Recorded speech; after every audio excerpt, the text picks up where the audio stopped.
నమస్తే ఆంటీ. నమస్తే బేటా. యాక్చువల్ గా అయితే మేము ఇక్కడ ఇప్పుడు కాదు అప్పుడు కాదు 30 సంవత్సరాల నుంచి చేస్తున్నామమ్మ. భవానీ శంకర్ చంద్రమ్మ కొడుకు, ఆయన సపోర్టింగ్ కే చేస్తాం ఎప్పుడు కానీ. ఆయన నేను 2 టైమ్స్ ఎలక్షన్ లో బయటికి రాలే. ఆయన కాల్ చేస్తే నేను బయటకు వచ్చిన, సర్వే కూడా చేస్తున్నా, మొత్తం లిస్టులు తీసుకొని సర్వే చేస్తున్నా, మొత్తం క్లియర్ అవుతుంది. ప్లస్ ఎట్లన్నా కానీ నవీన్ యాదవ్ గెలుస్తాడు, కన్ఫర్మ్ గా నవీన్ యాదవ్ గెలుస్తాడు. అంటే ఇంతకు ముందుకు బీఆర్ఎస్ ఉన్నది కదా 3 సార్లు అధికారంలో. గోపీనాథ్ చాలా మంచిగా చేసినాడు, మాకు చాలా బాగా చేసినమ్మా, లేదని నేను చెప్పను. మరి ఇప్పుడు మాకు తర్వాత సీఎం రెడ్డి వచ్చింది, ఏం చేయలే ఉట్టి రావడమే, ఓపెనింగ్ చేయాలి, అది చేయాలి, పోవాలి.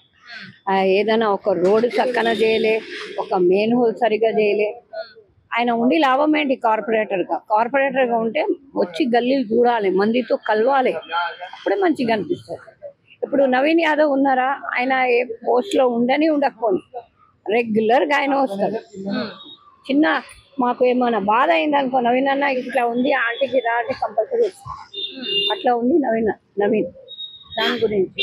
అయితే మరి నవీన్ యాదవ్ కి టికెట్ ఇవ్వడం దానిపైన కూడా చాలా మంది ఆయన టికెట్లు ఇట్లా ఇస్తారు, ఆయన ఫ్యామిలీ బ్యాక్గ్రౌండ్, అట్లాంటి ఫ్యామిలీ బ్యాక్గ్రౌండ్ అమ్మా. ఇగో చచ్చిపోయిన పీనుగులకు తీసి బొక్కలు లెక్క పెట్టం, బొక్కలకి లెక్క పెట్టే అవసరం లేదు, మనకు అవసరం కూడా లేదు ఆయనది బ్యాక్గ్రౌండ్.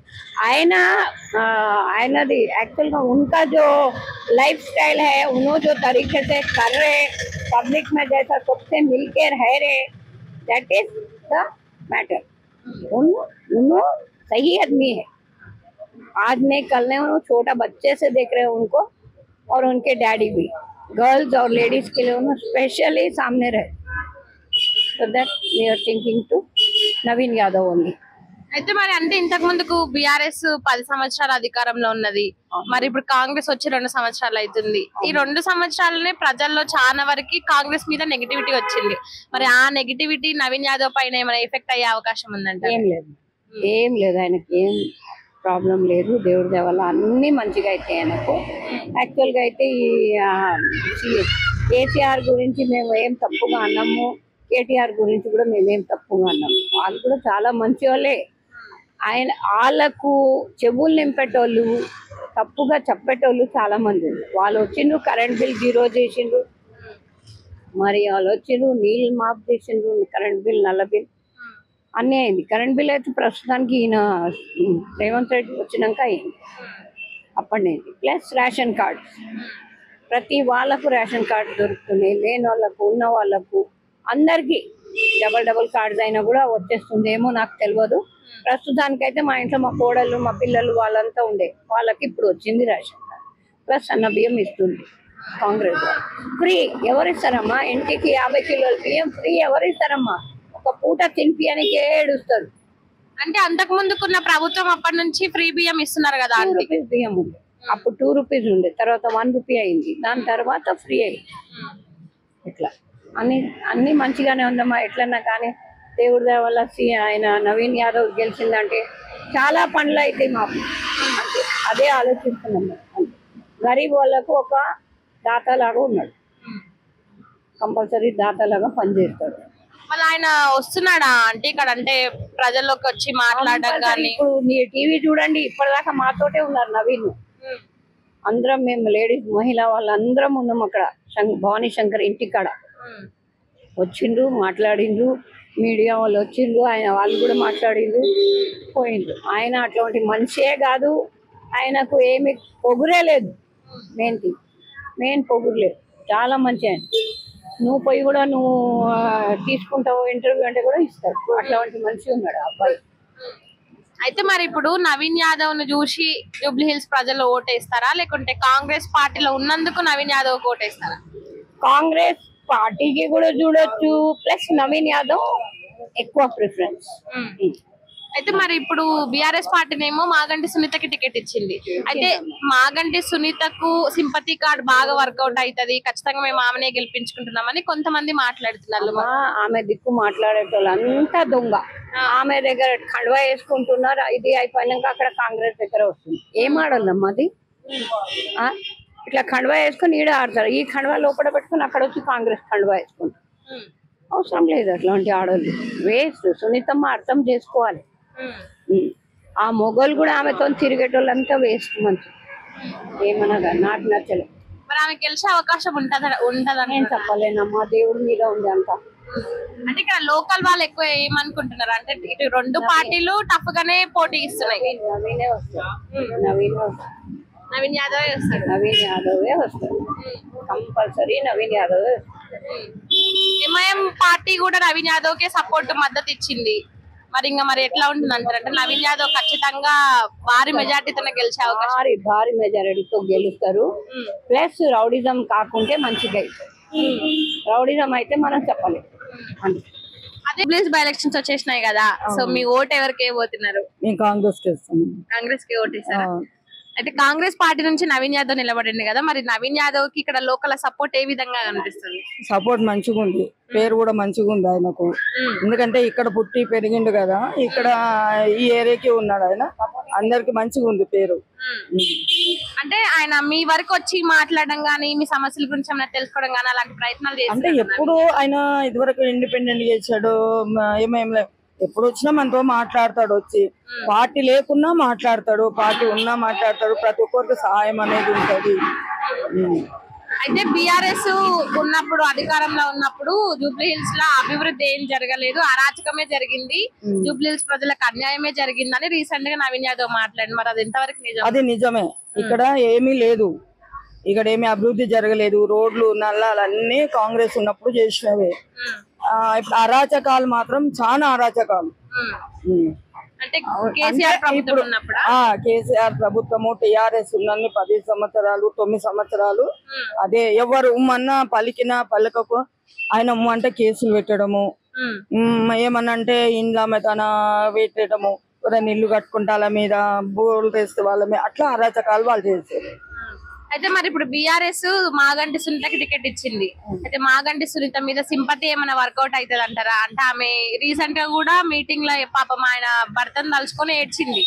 మరి దానిపైన సింపతి కార్డు ఏమైనా వర్కౌట్ అవుతుంది అంటారా? వర్కౌట్ కావాలంటే కష్టమే. ఎందుకంటే ఆయనకున్న పేరు, ఆయన కూడా కొంచెము చెడ్డ పేరు ఉంది, కొంచెం మంచి పేరు ఉంది ఆయన కూడా. ఎందుకంటే ఆయన కూడా కొన్ని ఆరాధిక ఆయన దగ్గర ఉన్న అనుచరులు కూడా కొంచెం చేసిర్రు అనుచరు. అప్పుడు ఆమె కూడా చెయ్యాలంటే ఆమె ఎప్పుడైతే మేము బయట చూడలేదు, ఎప్పుడైతే వచ్చినప్పుడు అది మనం ఏం చెప్పలేదు. అయితే మరి కాంగ్రెస్ అధికారంలోకి వచ్చి 2 సంవత్సరాలు అవుతుంది. ఈ 2 సంవత్సరాల్లో మాకు ఎలాంటి అభివృద్ధి జరపలేదు. ఓ ఫ్రీ బస్సు పెట్టారు కానీ ఆ ఫ్రీ బస్సు కూడా ఇప్పుడు మళ్ళా మగవాళ్ళకి టికెట్ల రేట్లు పెంచి మా ఇబ్బంది పెడుతున్నారు అని చెప్తున్నారు, చాలా మంది మాట్లాడుతున్నారు. మరి దానిపైన ఏమంటారు? అంటే రేట్లు పెంచడము అనేది లేదు, ప్రతి దానికి రేట్లు పెరిగినాయి. ఇప్పుడు మెట్రోకైనా ట్రైన్కైనా, ట్రైన్ అయితే మనదైతే కాదు కదా, మనం ఎక్కడ రైళ్లు ఉన్న దాంట్లో కూడా రేట్లు పెరిగినాయి. అంటే ఇప్పుడు ఖర్చులు ఎక్కువ పెరిగిపోయినాయి, రేట్లు ఎక్కువ పెరిగిపోతున్నాయి. కాకుంటే ఇవి ఫ్రీ బస్ అయితే లేడీస్ ఒక కాలేజీకి పోయి అమ్మాయి ఉంది, ఒక ఇంట్లో ఇప్పుడు ఇద్దరం కష్టం చేసినప్పుడు వాళ్ళు ఏదో హౌస్ కీపింగ్ చదువు రాని వాళ్ళు ఉంటారు మాట, అలాంటప్పుడు వాళ్ళకు సేఫ్ట్ అవుతున్నాయి కదా. 12,000 13,000 ఇచ్చిన 3,000 4,000 సేఫ్ట్ అవుతున్నాయి. కాబట్టి వాళ్ళు వినియోగించుకుంటే ఏదో మాట్లాడుతుంటారు అంతవరకు. ఇప్పుడు అమ్మాయి కాలేజీకి పోతుంది, కాలేజీకి పోయినప్పుడు అయితే ఇప్పుడు ఎక్కడ వెళ్ళినా ఇప్పుడు నాంపల్లి వెళ్తుంది, అదైతే ఒక మనకు మిగిలినట్టే కదా. ఇప్పుడు అమ్మాయికి కావాలి, తల్లికి కావాలి, పిల్లకి కావాలి పైసలు, అలాంటప్పుడు అయితే ఇద్దరికి మిగిలిపోతున్నాయి.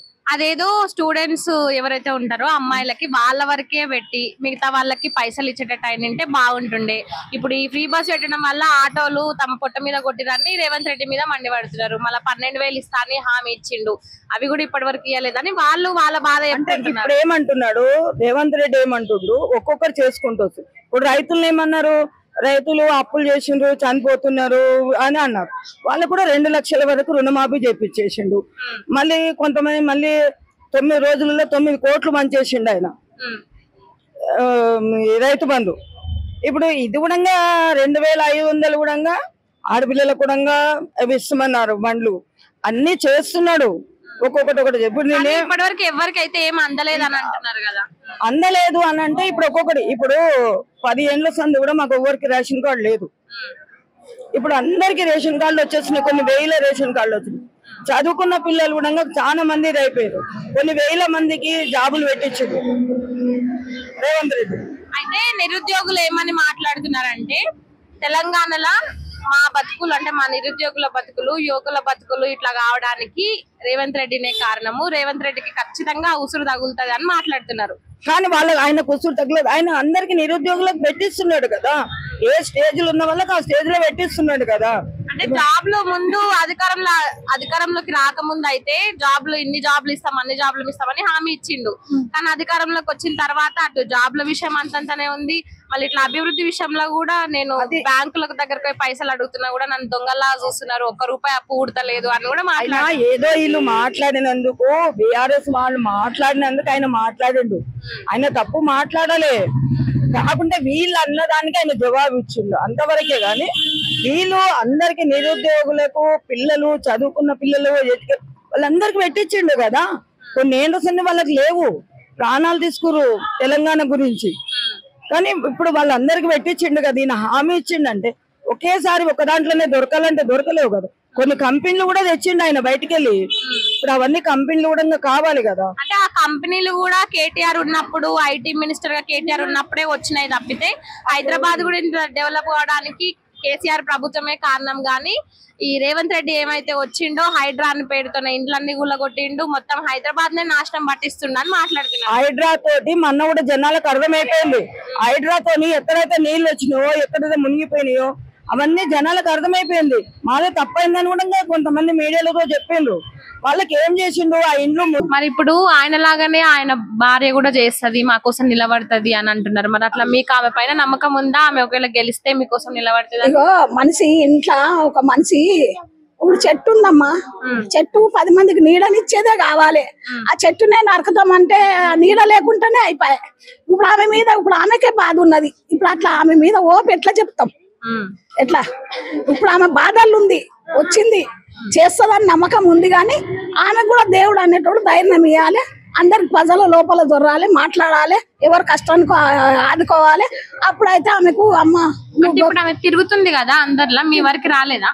వచ్చింది, మొన్న నైట్ వచ్చింది. మొన్న అంటే ఇప్పుడు 15 రోజులు ఆమెతో పాటు పిల్లలు కూడా ప్రచారం తిరుగుతున్నారు. ఇప్పుడు మొన్న కూడా ఇలా మీటింగ్ ఏదో పెట్టింది, నేను కలవలేదు. రీసెంట్ గా ఇప్పుడే తిరుగుతుంది కాబట్టి అదే ఆమె బాధలు ఏమున్నదో, ఆమె పాపం ఎట్లా మనం అడగాలని అడగలేము. కానీ ఆమెను కూడా మేము కొంచెం మీకు కూడా మంచిగా ఉంటది, గోపీనాథ్ పేరు లాగానే మీకుంటది అని అందామని మేము అనుకుంటున్నాం. ఇప్పుడు మీరు ఆమెను కలిసి మాట్లాడదాం అనుకుంటున్నారు? ఆమె వస్తే అభివృద్ధి చేసే అవకాశం అది చెప్పలేము మేము. అభివృద్ధి చేస్తుంది గెలవకపోతే మీ సైడ్ నుంచి మీరైతే అడగాలనుకుంటున్నాం. మాకు సాయం చేయండి అమ్మా, ఈ బస్సుకి ఇవి లేవు అని అడగదాం అనుకుంటున్నాం. అడిగితే కంపల్సరీ చేస్తా అంటే ఏదో మా ఓట్లు వేయాలనుకుంటాం, వేస్తాం, లేదంటే వేసుకోలేం. మా మనసు ఎక్కడ పోతుందో అక్కడనే వేస్తాం. ఆమె చెప్తే వేయము, నువ్వు చెప్తే వేయం. మరి నవీన్ యాదవ్ పైన ఒపీనియన్, మీ ఒపీనియన్ ఏంటి? ఇక ఆయన ఒపీనియన్ అంటే చూడండి, మా ముంగడ పిల్లలు ఎన్నో సార్లు వేసిండు.